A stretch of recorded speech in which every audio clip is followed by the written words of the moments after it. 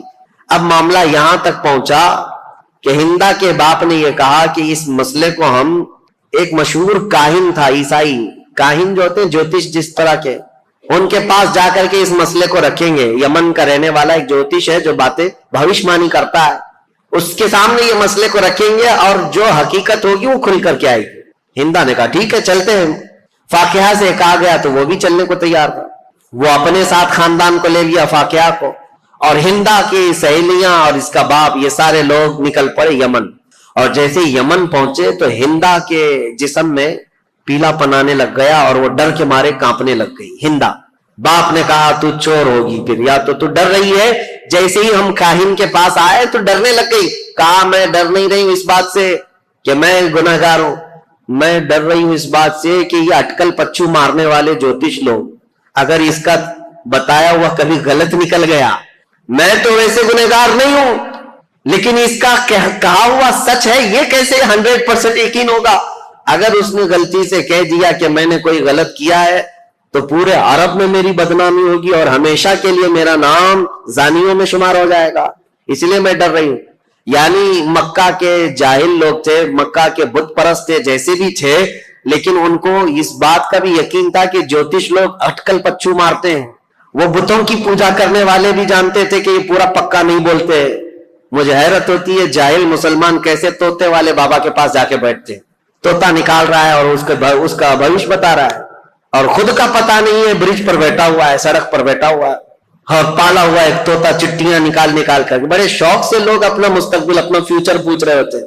اور حیرت کی بات ہے طوطا بھی بتا رہا ہے اور کچھ لوگ اپنا ہاتھ لے جا کر کے بتا رہے ہیں, لکیر دیکھو اور بتاؤ ہمارا فیوچر کیسا ہے. لکیریں دیکھ کر کے بتانے والے. میرے عزیزو, اللہ تبارک و تعالیٰ نے تمہارے سامنے پورا قرآن رکھا ہے, دین اسلام کی مضبوطیاں ہیں. میرے آقا نے فرمایا جو کسی کاہن کے پاس اپنا ہاتھ لے کر گیا, حضور نے فرمایا فقط کفر بما انزل محمد, اس نے محمد کا انکار کر دیا, جو کچھ رسول اللہ پر اترا ہے اس کا اس نے انکار کر دیا. تمہارا یہ شیوا نہیں ہے کہ تم مسلمان اور جوتشوں کے پاس جاؤ اور اپنے گھر بنانے کے لیے واسطو پرکار کا خیال کرتے رہو. یہ سب چیزیں جو توہمات ہیں یہ تمہارے حصے کی نہیں ہے, تمہاری نہیں ہے. بہرحال ہندا جب یہ کہتی ہے اپنے باپ سے کہ یہ اٹکل پچو مارے گا کچھ بھی, اور میرے بارے میں اگر کہہ دیا کہ یہ زنا کر چکی ہے تو میرا تو بیڑا غرق ہو جائے گا, تو اس کے باپ نے کہا میں ایسی ڈائریکٹ تھوڑی نہ جاؤں گا اس کے پاس, میں پہلے اس کا ٹیسٹ لوں گا کہ وہ صحیح ہے یا نہیں ہے. اس کے لیے ہندا کے باپ نے ایک تدبیر لی, گھوڑے کے دم کے نیچے ایک پھل کا دانہ چھپا کر کے رکھا, اور اپنے پاس ایک ڈبیا رکھی اور اس میں بھی ایک چیز چھپا کر کے رکھی, اور جاتے ساتھ وہ جو کاہن تھا اس کے پاس دونوں جماعتیں گئی. اور جانے کے بعد ہندا کے باپ نے کہا جوتش صاحب, کاہن صاحب, ہم آپ کے پاس ایک مسئلہ لے کر آئے, لیکن اس سے پہلے ہم آپ کو آزمانا چاہتے ہیں کہ تم کہاں تک پہنچے ہوئے ہو. ہم کچھ کر کے لائے ہوئے ہیں اپنے ساتھ, وہ کیا ہے بتاؤ. اس جوتش نے کہا کہ تم جہاں آنے سے پہلے اپنے جانور کی پونچھ کے نیچے ایک دانہ دبا کر کے آئے ہو. اس نے صحیح بات کہی. کاہن جو ہوتے ہیں جوتش, ان کو شیطان کچھ خبریں دیتا ہے. اور اس کے بعد جب اس نے صحیح بات بتائی, اس وقت کے کاہن یہ سب بتاتے تھے ستارہ دیکھ کر کے, تو ہندا کے باپ نے کہا دیکھو ہم نے جو ٹیسٹ لینا تھا وہ اس میں پکا نکلا ہے. اس کے بعد کہا اس جوتش سے کہ اب یہ بتاؤ ہم کیا مسئلہ لے کر کے یہاں پر آئے ہیں. اس میں ایک عورت کے بارے میں یہ الزام ہے کہ اس نے زنا کیا ہے اجنبی مرد سے. تو کہا عورتوں کو یہاں بٹاؤ. کئی عورتیں تھیں, وہ سب کے پاس جاتا تھا, سونگتا تھا, کسی کے کندھے کو مارتا تھا. اس کے بعد ایک عورت کو اس طرح سے مار کے الگ کیا. جب ہندا کی باری آئی تو کندھے پر مارا اور اس کے بعد کہا کھڑی ہو جاؤ. اور جیسی ہندا کھڑی ہوئی کہا کہ یہ عورت بالکل پاک و صاف ہے, اس نے آج تک کوئی دوسرے مرد سے کوئی بدکاری نہیں کی. اے لوگوں, میں تمہیں یہ بات بھی کہتا ہوں کہ یہ ہندا پاک ہے, اپنے شوہر کے بستر کوئی امانت کو اس نے بچائی ہے. اور یہ بھی میں تمہیں کہتا ہوں عنقریب اس کے گھر میں ایک بیٹا پیدا ہوگا جو پورے عرب کا بادشاہ ہوگا, اس کا نام معاویہ ہوگا. یہ کاہن نے پہلے ہی یہ خبر بھی دے دی. اب جیسے ہی ہندا کی پاکی اور برت اس نے بیان کیا تو جو شوہر تھا فاقیہ جلدی سے آگے، آ جا میری بیگم، صاف ہے تو پاک ہے. ہندا نے جھٹک کر کہا ایسے شخص کے پاس تو میں آپ زندگی پر نہیں جا سکتی، مجھے اس سے طلاق چاہیے. اور اس کے بعد جب جوتش نے کہا ہے کہ میرے پیٹ سے ایک بیٹا پیدا ہونے والا جو بادشاہ ہوگا، میں تو یہ چاہتی نہیں کہ ایسے شکی آدمی سے کوئی بادشاہ پیدا ہو، میں یہ چاہتی نہیں.